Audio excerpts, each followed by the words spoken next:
Hello and welcome to episode 188 of First Geek 411. I'm your host, Cameron Franklin.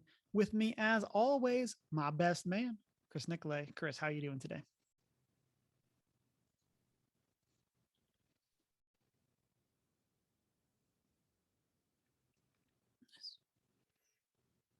And joining us, the bearer of cool dice, Shanine.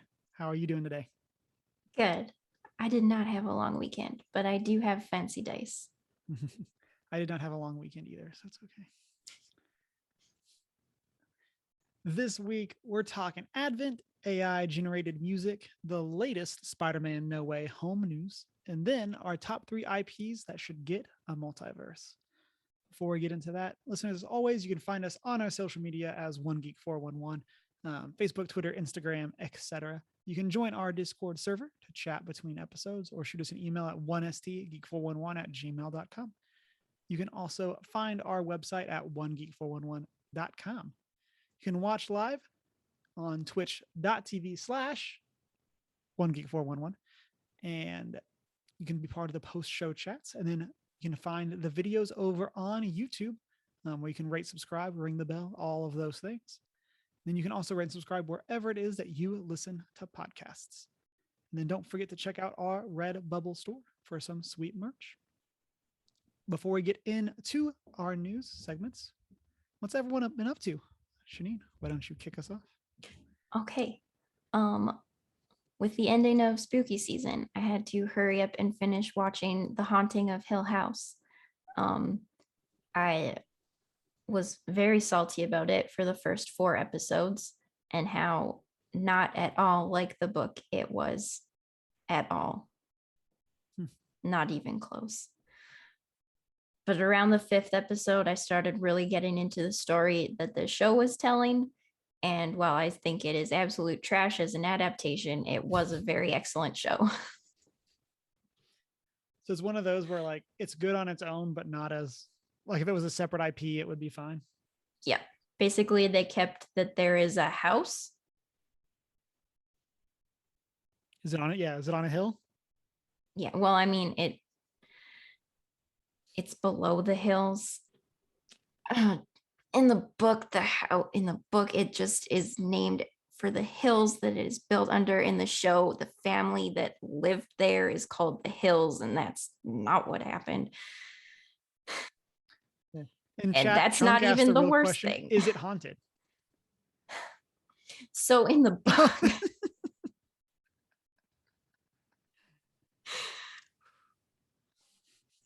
book, like the house itself is malevolent. In the show, they kind of went for that, but also there was like a million ghosts, and there is not a single ghost in the book. So yes. Yes? Question mark? Yeah, completely different stories, but I did really end up enjoying the story of the show. And the ending was like, just with the way the show had been going, I was expecting the last episode to be like, jump scare, jump scare, jump scare. You are horrified this whole time. And it was like the least scary episode of the whole show, and was just like, oh, this is so heartwarming. And I'm like, that's not what I expected out of a horror show. I loved it. It was great. Sounds like that's the only episode I should watch. It will not make sense if you do not watch the others, but also yes. But also yes. Okay. In other news, I have spent all of November writing for NaNoWriMo. And I hit 50,000 words yesterday. Congratulations. Thanks. Yes, that is the target. I still wrote today and will tomorrow. But yeah, I reached the finish line yesterday. Congratulations. Thanks. Also, we watched the first episode of the Cowboy Bebop live action. And since I have not seen the anime, we decided to stop and watch the anime. So I don't know how many episodes we have left. We're over halfway done. And I love it. Why did no one tell me that it's like an anime Firefly? I would have watched it so much sooner.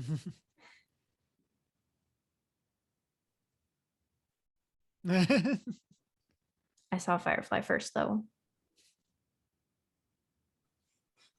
I need to go back and rewatch anime Cowboy Bebop and then watch the series.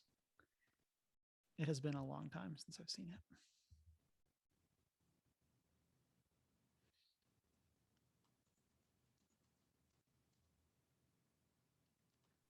Chris, apparently you don't have sound.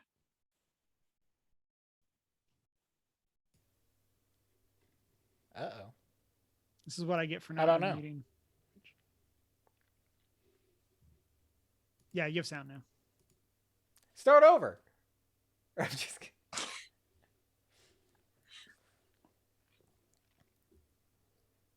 Nah, we'll just keep going. My source got changed. Yeah. I haven't We said just missed too Chris's much. intro. And some comments.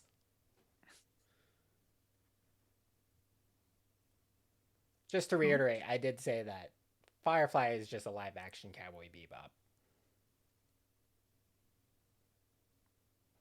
They didn't hear that. I'm just saying, just telling me it was like Firefly would have been the way to get me to watch it.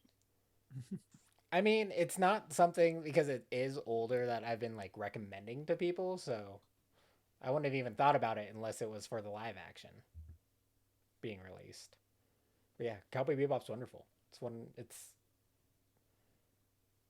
a classic. I'm really And it enjoying really it. does hold up. The anime does. Like, a lot of animes from that era don't necessarily, but I don't know. I really like the world they created for like the consumerism, the gambling, like this kind of Wild West feel. Yep, it's very fun. And there's a Cowboy Bebop tabletop RPG coming or out or something like that. They've been talking about it on Dice Breakers. So. That's fun.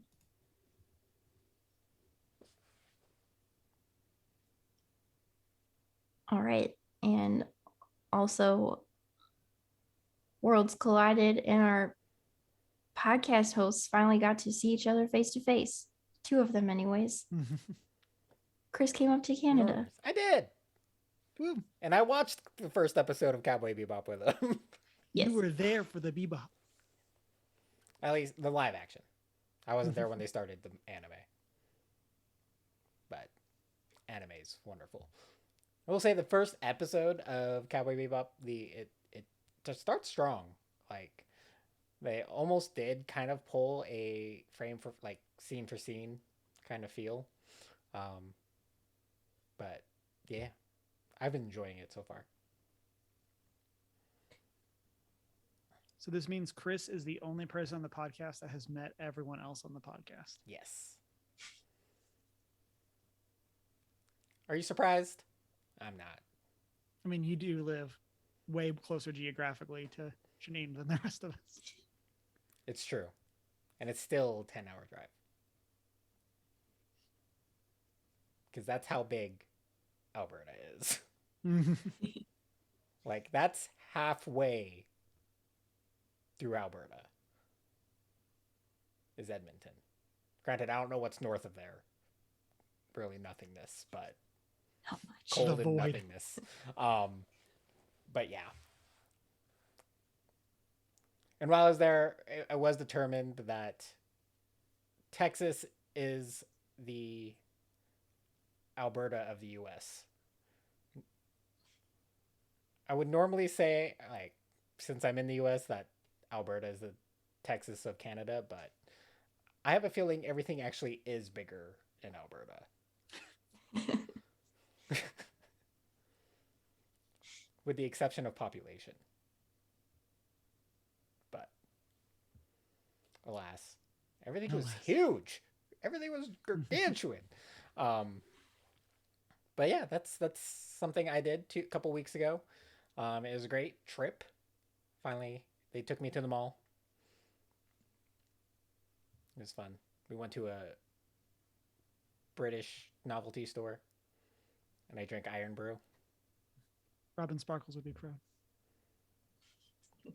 We should have played that. Should have. Oh, Travis's car doesn't have a radio in it right now, so You have phones. That's true. Just blast it out the window as you drive around the mall. Let's go to the Too mall, cold to have the everybody. windows down. It was. It snowed just before I got there, and it snowed while I was there overnight. But that's the only place there was snow. Like literally, I got like in Canada terms, like 50 kilometers outside of Edmonton, and there was no snow. It was great. I got to go to Tim Hortons. I picked up Tim Hortons. Like they didn't take me. I just stopped by, but on my way out of Edmonton, it was pretty good. You know, definitely better than our kind of coffee fast food places here. Way better than Starbucks, but that's not hard to do. Starbucks is just for sugar junkies. Let's go ahead and jump into what you've been up to as we, I guess, that's kind of what I was transitioning into. Yeah. We're just making it official. So yeah, I did that. I got to meet up with some other friends in Calgary. Just stopped for tea. With some of my TCK friends from Oklahoma. So that was a wonderful little stop along the way and on the way back because again, long drives. Also, kilometers per hour suck. Culture shock was a lot. Just kidding. Gas prices was a shock, but I've been playing more Final Fantasy 14 in the evenings when I've a little bit here and there when I feel like I have time. But I have officially am through the final patch, am ready for Endwalker in a couple weeks. Next week. I thought it was pretty soon. Dang. So fast. I've also been watching Fresh Off the Boat. Just because, representation is important, and I haven't actually watched the show yet. But also for the 90s nostalgia. It's a lot of fun. I don't know what this is. Fresh Off the Boat is a sitcom revolving around a Chinese family in Orlando. The dad opens up a Western-themed restaurant called Cattleman's. And it's just revolving around this family. Like, it's mom, dad, grandma, and 3 boys. I think it's kind of based on the memoirs of someone. I don't know for sure, but lots of 90s references, and it's wonderful. A lot of fun. Not as good as Kim's Convenience, I would say, though. Kim's Convenience just has a special spot in that kind of niche. But still a lot of fun. And what else? Star Trek Discovery Season 4 started. So I've been watching that. I have mixed feelings because, again, they introduced like this big intergalactic issue. And I'm just like, every season's kind of the same, revolving around, hey, there's this new... I miss the old Star Trek ways where it's like just week by week, what are they going to encounter? Nothing really world breaking, but we'll see. I've enjoyed it the last 3 seasons at least. But the most important thing is I started watching Ranking of Kings, which is the anime out on this season. It's on Funimation. But so do they rank kings, or are there kings that are ranked as part of this? It's kind of like a sub piece that happens in the background. Okay. The important thing is there's is Prince Boji, who is deaf. So you get that representation. He does do sign language and stuff in it, and the animation is just wonderful. Also, this is such a charming, heartfelt show. It's immediately going to the top of my list for recommendations because Prince Boji is best boy, and if you don't think so, you're probably a sociopath or psychopath. But is just so charming. It has like a Ghibli-esque feel. It is from Wit Studio, who did Attack on Titan. Um, they have done a Pokemon movie. They've done a lot. They also did Ancient Magus Bride, which is another like beautifully animated series. Um, they didn't. I should say, Wit Studio didn't do all of Attack on Titan. Kind of when Attack on Titan started doing some of the CG stuff. That's kind of when they transitioned studios. Just to be a heads up, but wonderful. I can't wait to finish off the season, but everyone should be watching this. So as soon as you're done, Finish I can't Cowboy say this Bebop. enough. Like Then finish finish Cowboy the other Bebop. Cowboy Bebop. Don't even watch the live action. Just come back to that later and watch Ranking of Kings. Granted, this is a current season, so it's week by week, so it's not all out yet. So you can wait, I guess, until it's all out, or you can watch week by week, like me, because I'm obsessed. It has a Ghibli-esque feel, as I previously mentioned, but I don't know. It's just one of the most charming animes that's been produced in a long time, and it's not an isekai, so At least there's that. I'm just burnt out on those. There's nothing wrong with isekais. I'm just burnt out.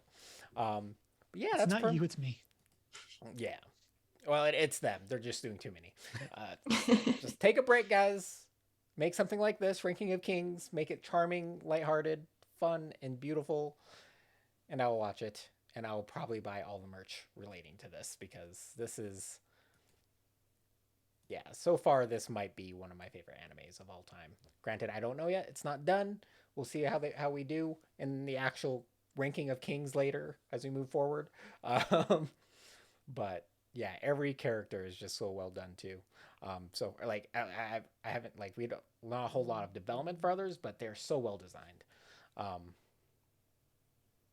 Yeah, that's my gush. That's my gush this week. Mm-hmm.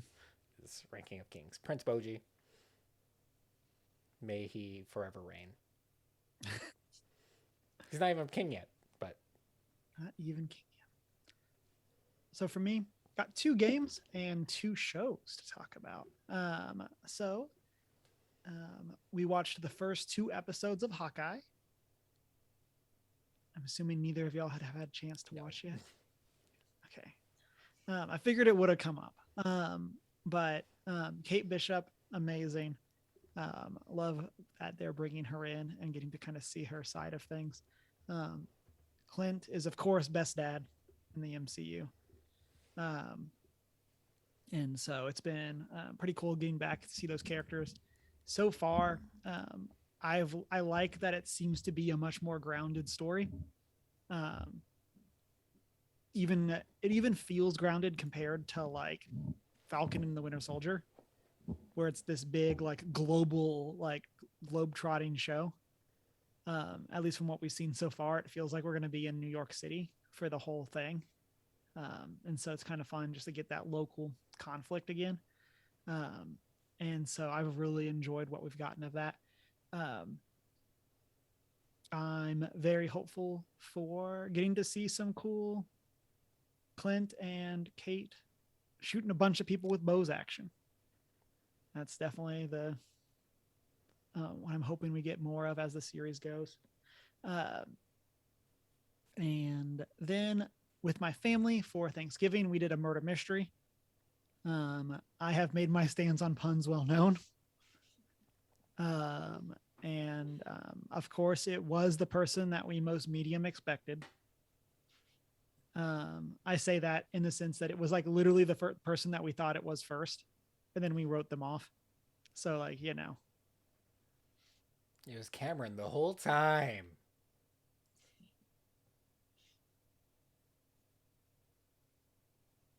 Okay, thought I had another sneeze. People thought it was me. I was the red herring character. And so. Not gonna lie, if I was ever in a murder mystery with Cameron, immediately assume Cameron. Yeah. That's what Deanna did, though, to be fair. She was like, I just assume it's Cameron. He's scheming. And so. Just look at him. And then It's like you're in the car on the way there. Deanna's just like, Yeah. "You're the murderer, aren't you?" You just gotta guess. We haven't even gone our roles yet. I know it's you. But yeah, it was a lot of fun. It definitely took us a little bit to get into it. It was also kind of fun playing because my brother is a cop, and so like he does not work like homicides, but it's kind of funny seeing like there were definitely some parts where he went very much like, oh, I'm a police officer, I'm gonna ask a question. Like I know what questions to ask here, like that kind of thing. It was him the whole time. Yeah. And so yeah, it was a lot of fun.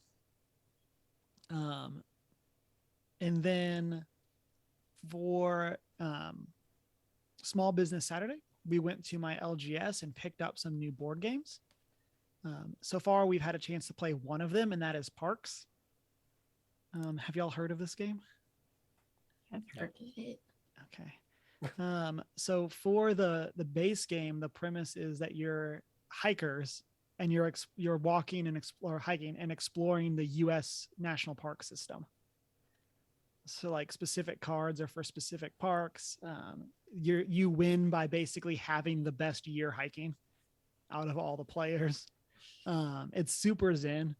And so it's very like it's non-confrontational. You're just out hiking, gathering memories, taking pictures of your journey.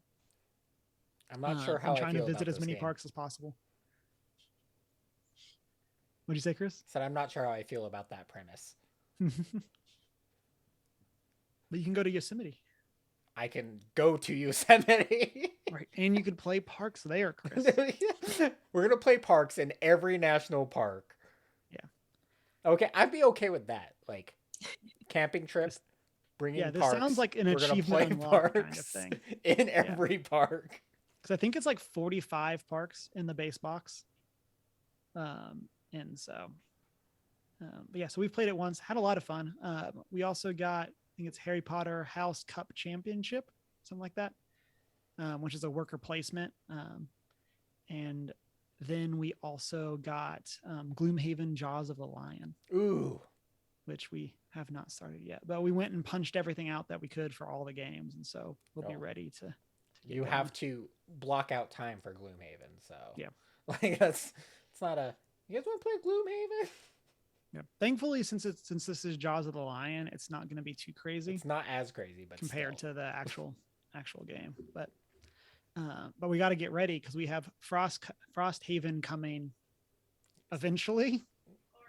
Deanna in the background says, "Or is it?" And so it's got to be. It was fully funded. And so, and then last thing, since it had been declared that spooky season was over, that means it is now Christmas season. And so we watched 8-Bit Christmas with Neil Patrick Harris. It was cute. Yeah. Deanna said it's the Christmas story in the 80s. So, but like instead of a BB gun, it's with an NES. So like, of course, I identified with that way more than the BB gun, but it was cute. It was a fun watch. I don't necessarily know if we'll watch it again. The acting's pretty good. It's just one of those, like it's a pretty stereotypical Christmas story. But of course, Neil Patrick Harris is great. So awesome. Watch it for that. Yeah, he is awesome. He's such a great host. He should just host everything. I agree. It's like he doesn't even have to act anymore. Just have him host everything. Every year, the Oscars. Year. He just hosts one of Oscars everything. of everything. Yeah, Oscars, Grammys, everything. Just Neil Patrick Harris everywhere, all the time.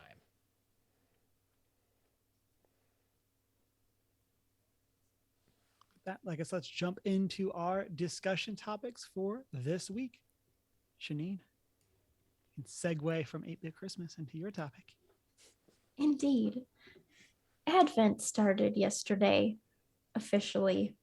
I'm very excited for Advent, as always. Do you guys, are you observing Advent this year, and what are you doing? And I mean, not to get too serious right off the bat, but how are you feeling spiritually right now? And how do you hope that Advent will go for you in that area? Okay, so first off, I have a question. Yes. And people may remember from when we discussed Advent last year that my like fellowship of like we don't really do Advent. So why did Advent not start on December 1st? Okay. Advent is the 4 weeks leading up to Christmas, starting on a Sunday, because that's how it works. Okay. And it's also the beginning of a new church calendar year. So it starts on the Sunday. Okay. So happy new church year as well, everybody. Happy 2022. Okay, I was just confused. Like that was one of those things that like I saw a bunch of people posting that on Sunday. Yo, Advent And is it was not the 25 days of Christmas. Yeah. I was just like, but that's what the Devo book told me. I know. I ordered an Advent book and was like expecting it to start on like the Sunday. And then it's like December 1st. And I'm like, nuts. So can't trust this now. Throw it away. Yeah. Where's their theology? This is not. This is so inaccurate. I've heard it's a really good book, but I just had to find other things to read. Until Wednesday. Yeah. So I guess I can start with how I'm observing Advent then. I once again forgot that I don't have an Advent wreath and wanted one. So that's just a to-do for next year again, I guess. But I have a collection of 4 candles now. And you light a candle at night. Just 1 candle for the first week, 2 candles for the second week, etc., etc. And at that time, you would read some scripture or a devotional or some sort of Advent reflection type dealio. So doing that with my candles this Advent. Okay, I'm just saying there is a Lego Advent wreath. I did not see that one when I was comes with Googling. Lego candles. Just saying. Sounds better than a lot of the ones I was seeing on the internet. Yeah. Sounds like the perfect intersection for you, Shanine. So, to the surprise, I did not know that you did things with candles for Advent. I feel like every year that we do this, I learn more and more. Is this being the second year? This being the second year that I've learned things about Advent. Like we had, like growing up, we had a little, I'm going to say calendar, but it went to Christmas. But it was like there was like little stuffed animals, and every day you put one in like the pockets. And now we buy one full of wine. Well, we'll get to how we're celebrating. but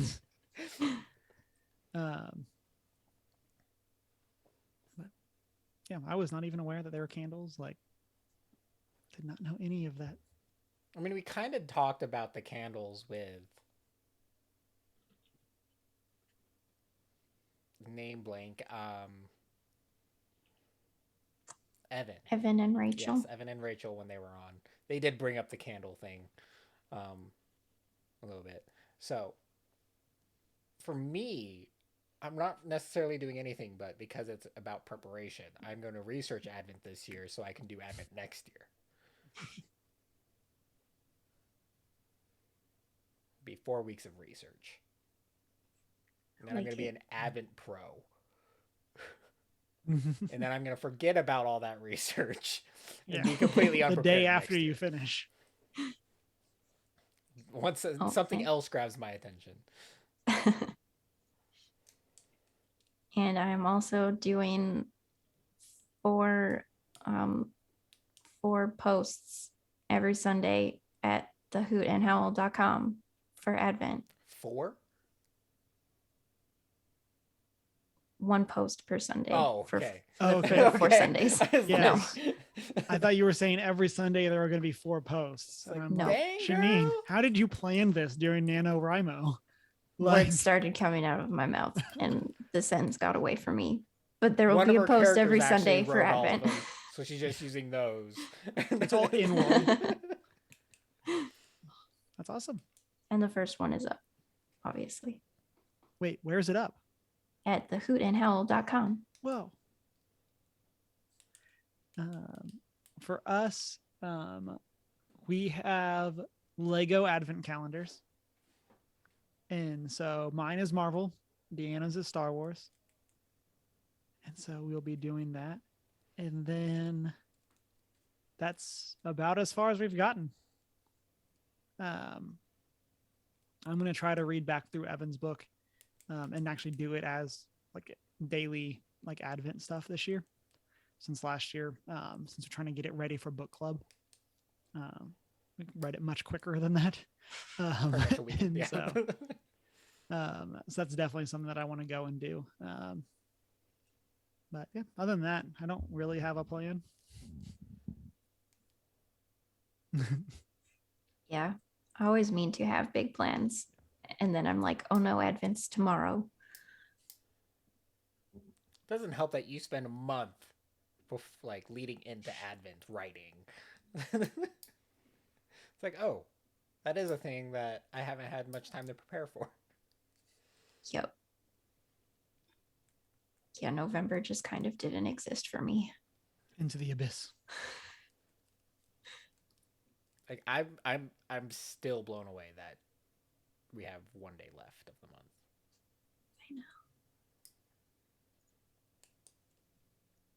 Yep. We had the zoomies.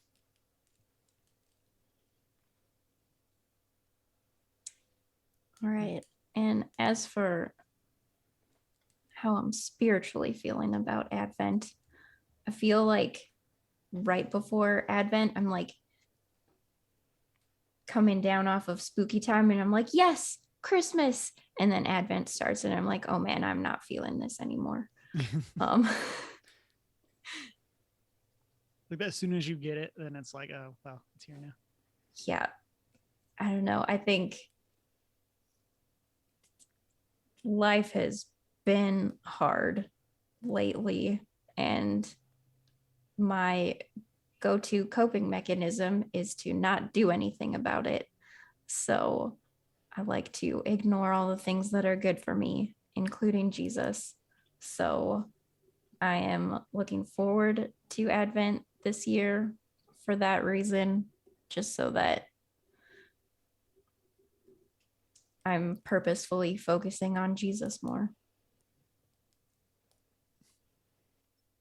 And yeah, I guess I'm hoping to just experience more of that hope and joy and love and peace that we talk about during the weeks of Advent.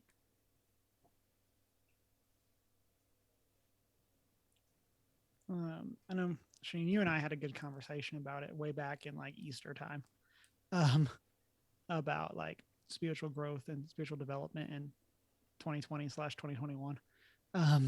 And I mean, aside from like going back to Connecticut and visiting the church that I worked at, and getting to see all of them again, it's kind of been the same. Like, it's one of those that like I found it very hard to want to set aside the time.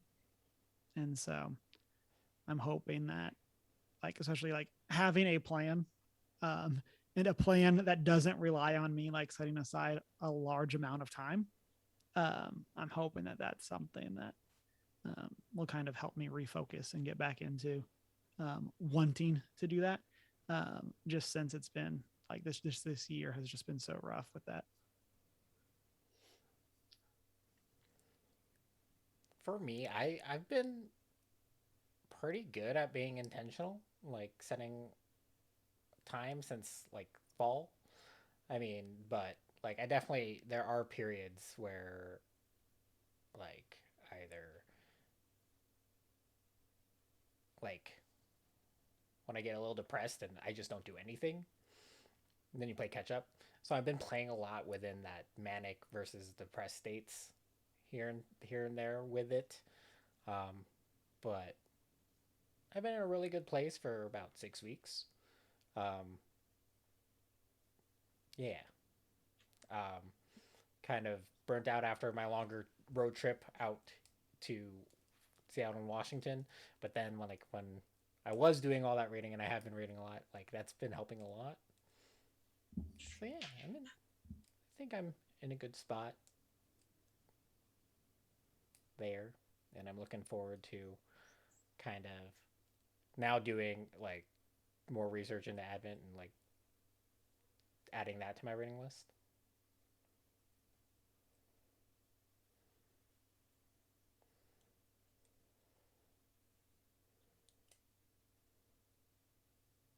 But we'll definitely have to check in. Keep I'll say for me, keep each other accountable. Um, just as we go, make sure we're staying intentional with it. But listeners, let us know what you're doing for Advent or for the holidays in general, if you don't specifically celebrate Advent. So If you need something specific, you get 4 posts coming from Shanine on thehootandhowl.com. We need a jingle for that. Every time it comes up. Yeah. Speaking of a jingle, Chris, what do you have for us? So, one of the scariest things, and this is technically falls under the dongle news. Jungle news. Yes. So this is something that did happen a while ago, about 3 weeks, I think, kind of announced. But we have a new contemporary Christian gospel artist that isn't a real human being, but is an AI called JC. And it has released its first single called Biblical Love, or Jesus Christ Biblical Love. And it is disturbing. Not so much the song is disturbing, but the fact that this was written and generated by an AI is disturbing. Yeah. I listened to this before we started the cast and it made me sad. It's actually a good Christian music song. Not gonna lie. Well, I wouldn't say good.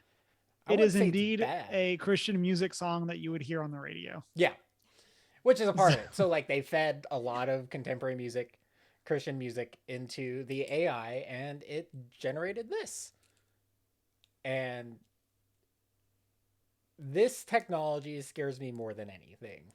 Like I'm becoming Deanna right now. In the fact that like normally I am very on board for progress and seeing AI kind of develop and generate for like certain processes and things. Like normally I'm very on board with targeted ads, but this is too good. And if you didn't know it was generated by AI, you'd be none the wiser. But what this AI did for this, who's to say that it couldn't do for, say, sermons or preaching? The problem with that is there's a lot of bad sermons out there that if you fed, now you're just generating a lot of possible,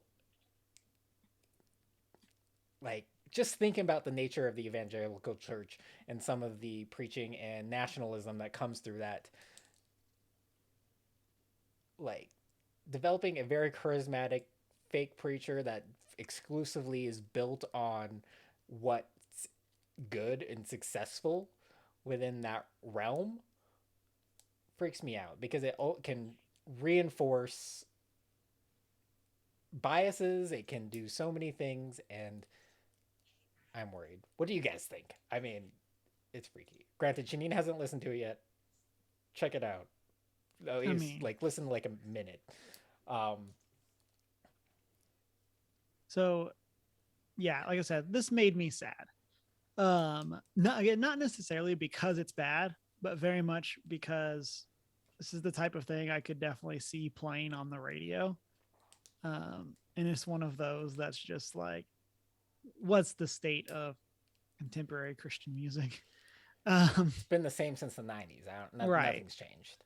And so that's kind of the thing that got me with it.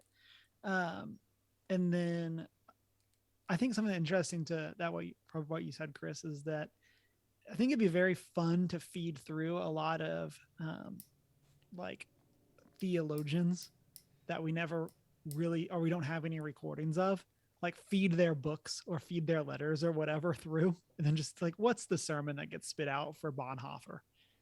Like, That would be interesting, actually. That I'd be on board for, knowing that it's like more a study yeah, than something used to actually influence the masses. yeah. But yeah, I don't know. This is the type of thing that it's kind of interesting that we're getting to this point. You'll see like YouTube channels where it's like, I made an AI watch all of my videos, then they wrote the script or whatever. And sometimes you get some really funny stuff. Like there's one where they made it watch all of the episodes of Batman the Animated Series, and then like the story that it spit out is like super funny. Um, but like then you get the other side, it's just like what you're talking about, Chris, where it's like it's so easy to see how a satire site would do something like this, and then people would of course not realize it was satire, and then it would get like shared around or whatever, and people would think that it was this intentional sermon about some point. It's like, no, it's just AI mumbo jumbo. Like, I don't know, that definitely makes me sad. It's freaky. Granted, like Netflix original anime kind of deals with the idea of AI generated music. I had no idea we were this close.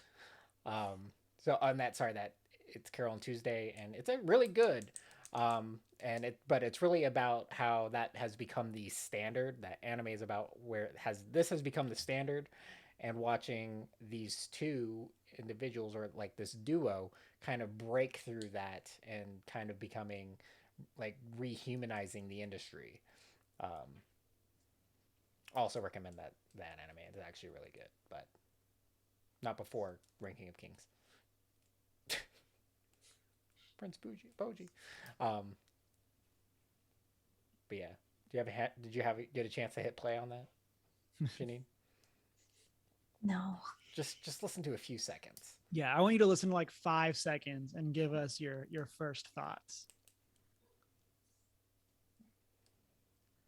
Oh man, it is indeed something that you can listen to. And for chat, I did drop this in chat. We'll have it in the show notes on the podcast and YouTube and stuff like that. So if you want to open it in a new tab and listen, we will provide the place where you can do that and be sad with me.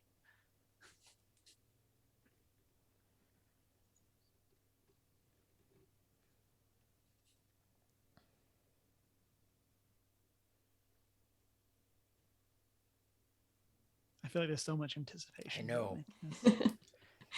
Yeah, it definitely sounds like something that would play on the radio. Yeah. Good old Christian radio station. Right? Yeah.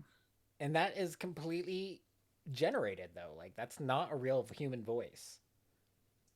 It's very weird. Yeah. Like, I'm not a that's fan. what really freaks me out, is that is generated. Yeah. Not a fan. What? And it's also especially freaky because of the timing of this also with Facebook announcing Meta and talking about the metaverse, and kind of just reinforcing the influence that technology has, and kind of how technology companies like Facebook are trying to capitalize on that and develop like entire like augmented and alternate realities. Yeah. Yeah. I don't know, like Cameron was saying, like the generated scripts and stuff like that, like the ones of The Office and stuff are so hilarious. They're so And entertaining. they're not wrong, but they're also not completely right. Mhm. And having that for fun is super fun, but trying to generate like meaningful things, it like weirds me out a little bit. Yeah. And the problem is like with stuff like this is it's not so much that necessarily what it generates might be meaningful, it's the interpretation that it is meaningful that worries me.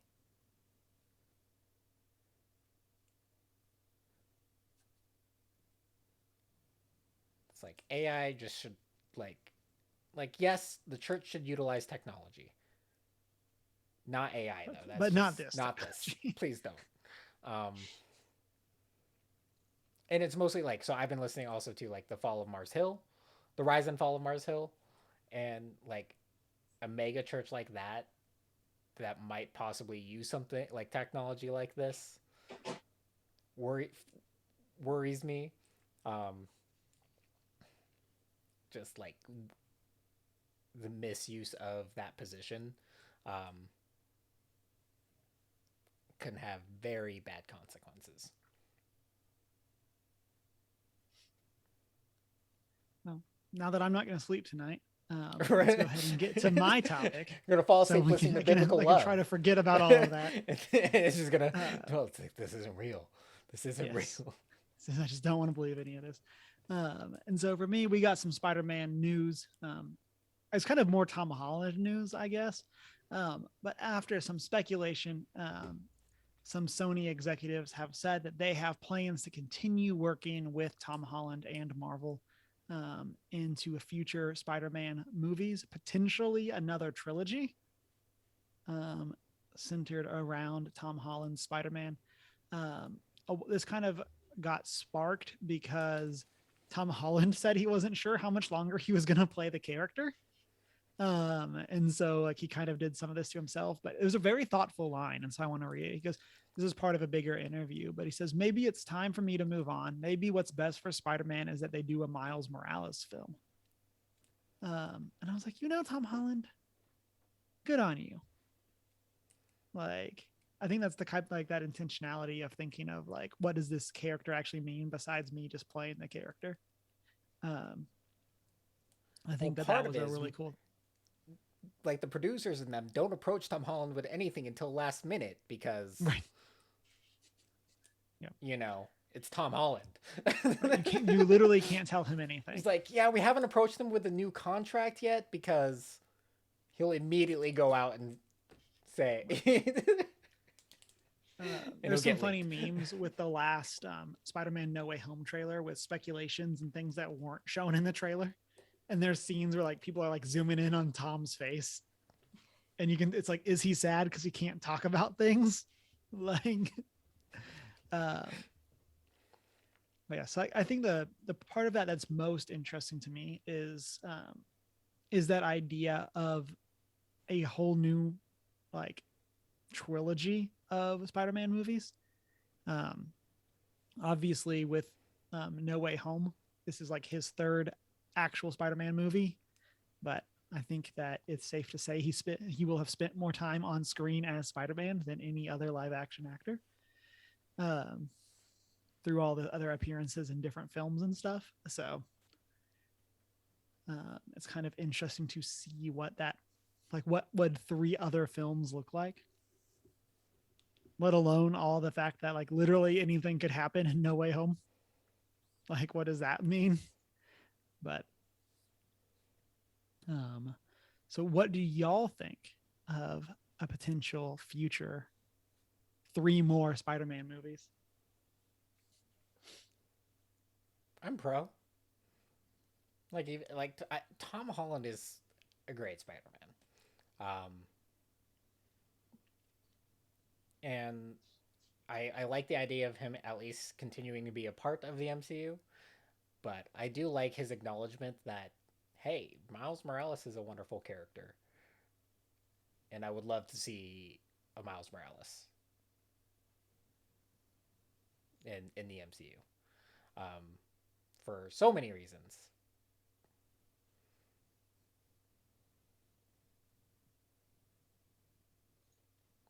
Yeah, I agree. I love Tom Holland as Spider-Man, so definitely down for more. Also, that's how we get all our spoilers. So Yeah. Yeah. How else will we know what's Yeah. going on in the MCU? it's like I don't like to speculate, and with Tom Holland, we don't have to. And so so I just looked.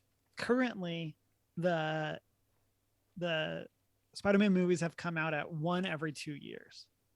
Has been it was 2017, 2019, 2021. So that means that we would be looking at the third movie in this, assuming that keeps up, in 2027. Which will make Tom Holland almost the same age as Tobey Maguire. Got him. I didn't really have any point besides that, but I just wanted to bash Tobey Maguire. And so that, yeah, again, I literally had nowhere to go. It was a different era, Cameron. Okay. But he's like, all the teenagers were played by really old adults. I just love that he's like late 20s playing an 18 or like a 17-year-old or something like that. Oh, it just makes me so happy. But like with that, like with those three movies, like that's a great opportunity to do kind of like the Miles Morales transition too, like as Spider-Man ages, kind of like what we had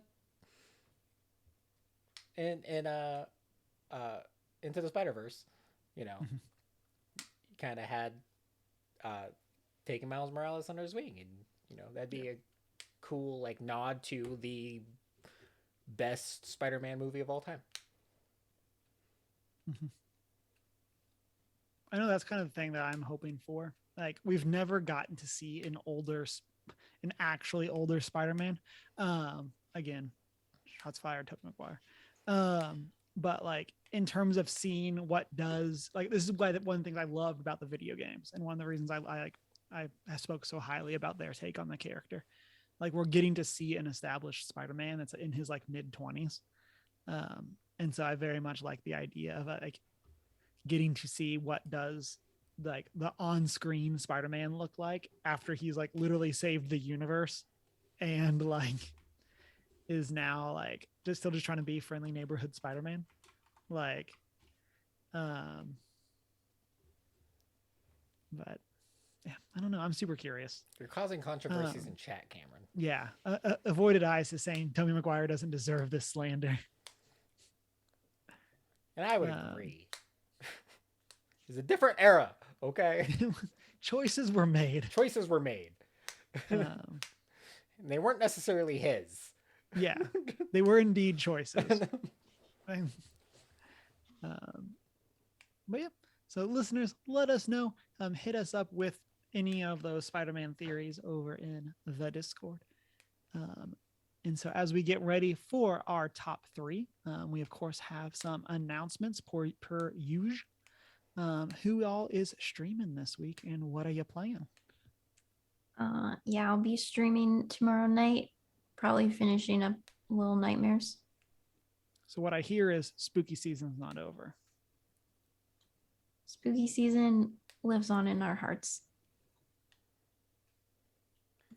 And this week only, maybe, because I did accrue some, I guess, comp time. I might actually be done in time to stream some on Wednesday, because that's the day I decided to take my comp time. So, stay stream during the day? Not quite. I mean, earlier. Yeah, it'd be earlier. Granted, Cameron would be off work. So we'll see. And then I should be back Sunday with more The Last of Us Remastered. That game keeps going. I was talking about it on stream, and I 100% like blacked out whole sections of that game. Like I just don't even remember. And so here we are going through or rediscovering one of my favorite games of all time.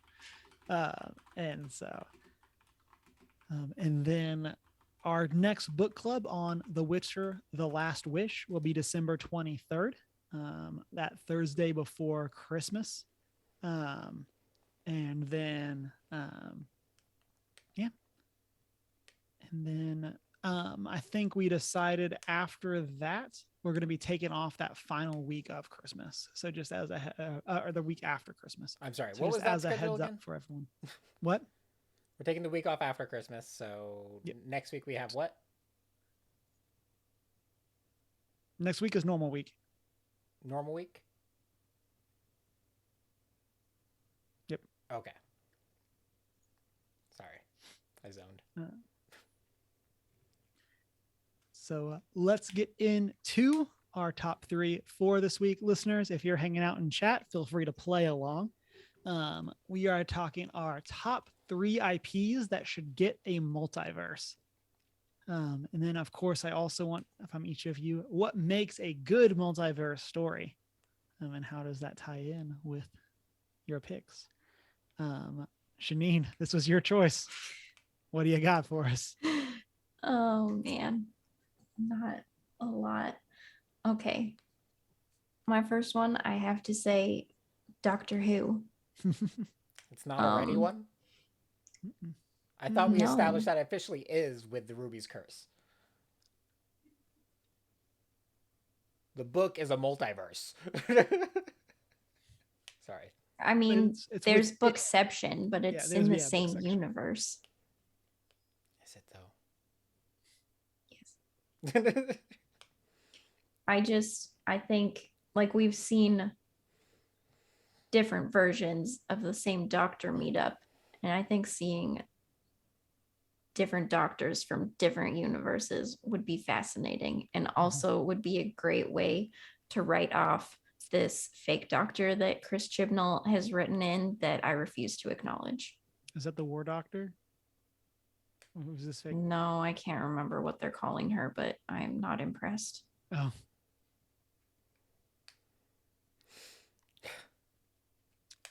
Shanine bringing the spice this week. Yeah. So I'm hating on Tobey Maguire. Shanine's like hating on Doctor Who. And I'm hating on AI, which is very uncommon for me. Yeah, which is against your norm. That is normally I'm like hyping it up, technology, but that freaks me out. I will go ahead and go next. My pick is Pokemon. And the reason I say this is because I think multiverse stories give creators a like good way of telling stories that are outside of the norm for an IP. And so very much as one of those people that grew up with Pokemon, but the Pokemon didn't grow up with me. I would very much like to see what does it look like when the games don't have to be this like, led by 12-year-olds or something like that. You have this alternate story that's a spin-off.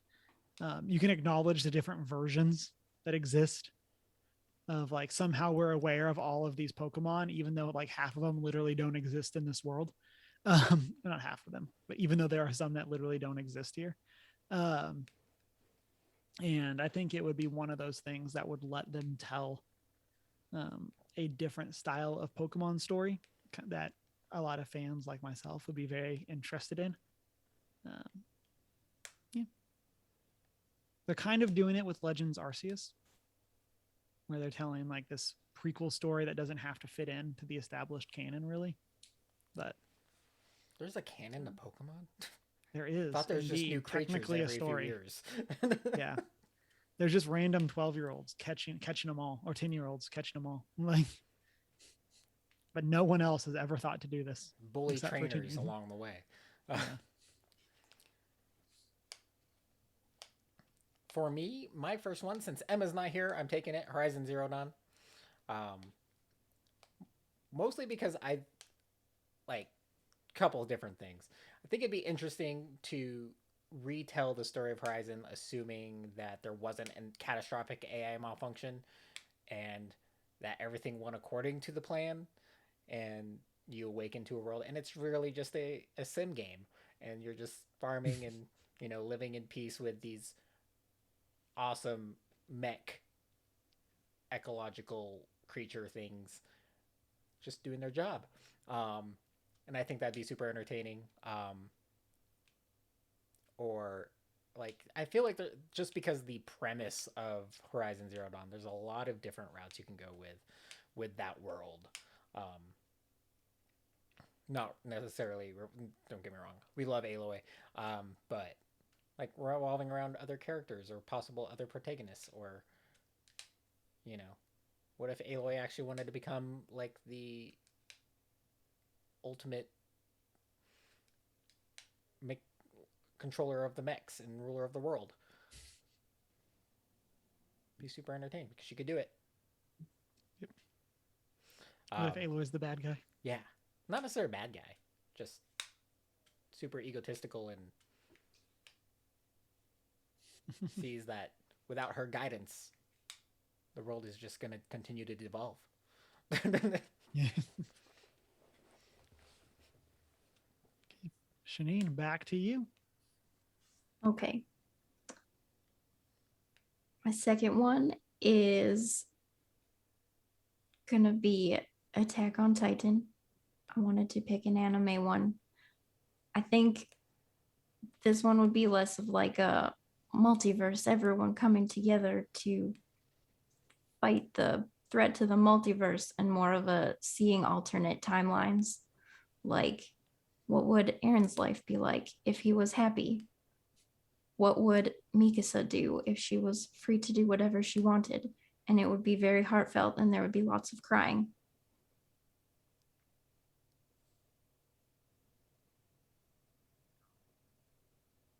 Lots of crying. Yep. There's already lots of crying in Attack on Titan. Exactly. It's like more crying is really what it is. More crying. Different types of crying, though, possibly. Yes. Yes. These are happy tears. These are happy tears. For me, my next one is Star Wars, especially in light of Visions. And people can hear Deanna and I talk about that over on the Mountain Nerds where we guested. But one of the other things I think multiverse stories like creatives do is it lets you just do whatever you want. Like you don't have to really worry about how this impacts the wider story.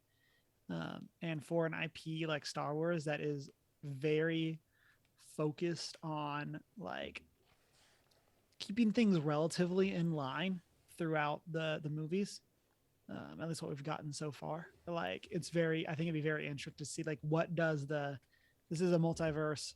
In this multiverse, Jedis used the weird umbrella fighting things. Like what does it actually look like when they get to change some of those rules, and develop out characters into a completely different direction rather than the one that we have, or vice versa? What does it look like in a world or in a like multiverse for Star Wars where you have radically different ships or radically different options for space travel or things like that?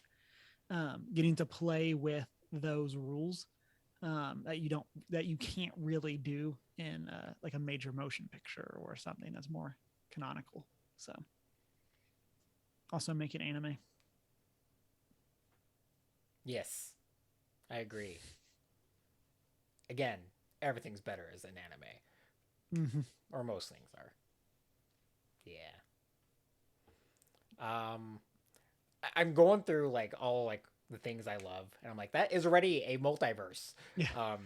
Yeah. That was kind of part of this. Even if it was question just of, like, brief. Like I'm like, Star Trek. No, they did do the multiverse thing, didn't they? Like season 2 of Discovery. Darn it.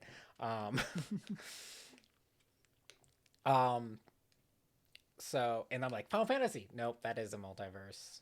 It's very much a multiverse. But I think you could take Final Fantasy and you could do the like, well, what if we actually had more of a like real crossover?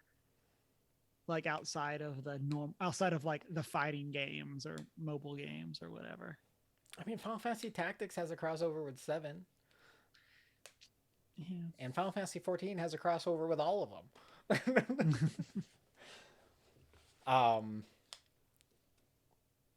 Oh, I just had one though.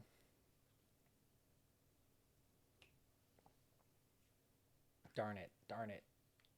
It's right there. Oh, Firefly. Because there's just so many alternate timeline things you can do with Firefly, and also, who doesn't want more Firefly? I don't necessarily want it to be continued, but a spin-off or like an alternate retelling. I think Firefly would have great multiverse potential. Um, we can see a world where they didn't get turned into Reavers and that the terraforming process worked. Um, and they didn't have to lie, and the government could be a good guy, maybe, or at least more neutral and not as oppressive. Or the brown coats won. That'd be really cool. Yeah, we're gonna go with that. Boom. Also, Gundam's a multiverse. Just throwing that out there. Yeah. Janine, back to you. Number 3. All right. My other go-to, Chronicles of Narnia. The Chronicles of Narnia. Sorry. We're totally set up for a multiverse with the wood between the worlds in The Magician's Nephew. And the only world we get to see besides Narnia is Charn. And it's dying. And I feel like it's a wood full of worlds. There was a lot to explore there.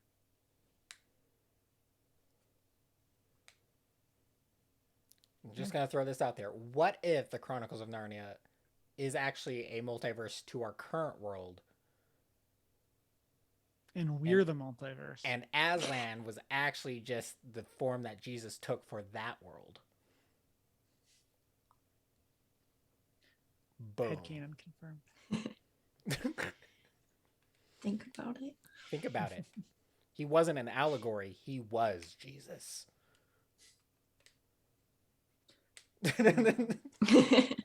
Narnia's real. I've seen it. So my next one, I guess, is more of like a vibe than like either of these specifically, but that's Mass Effect or Dragon Age. And this is mostly me just wanting BioWare to tell a multiverse story. That's the type of thing I would love to see how they would tie that in and weave that story, especially back when they were like peak BioWare, as compared to Anthem BioWare. But I would very much like to see their take on crafting a story that ties in. One of the jokes that we made before the cast was that Kingdom Hearts being a multiverse would make things way more understandable. And I don't know. I really think that there was an era where BioWorld could tell that type of story and weave it through like 2 or 3 games, and then have the games connect in this multiverse fashion.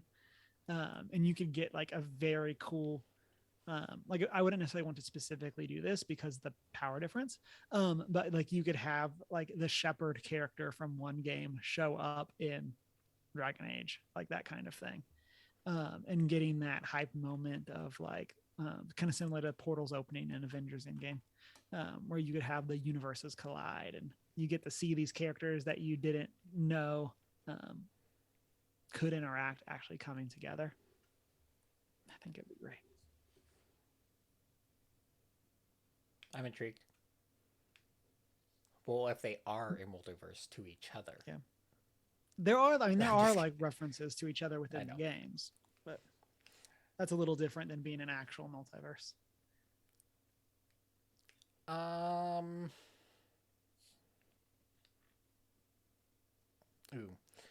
Let's go with Rurouni Kenshin and Samurai X. I think it'd be super interesting to tell the story of Kenshin not being redeemed. Like, he continues being Batosai the Manslayer. I think that'd be interesting. In a multiverse sense.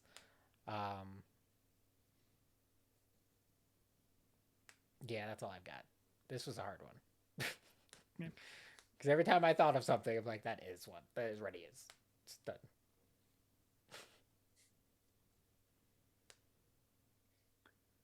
listeners, hit us up with your top threes. What would be your favorite multiverse story? What would you want to see in that type of story? We got some good shout outs in chat for things like Firefly. I think I saw some for Horizon. We got some for, we got some questions going on about the theology of Narnia.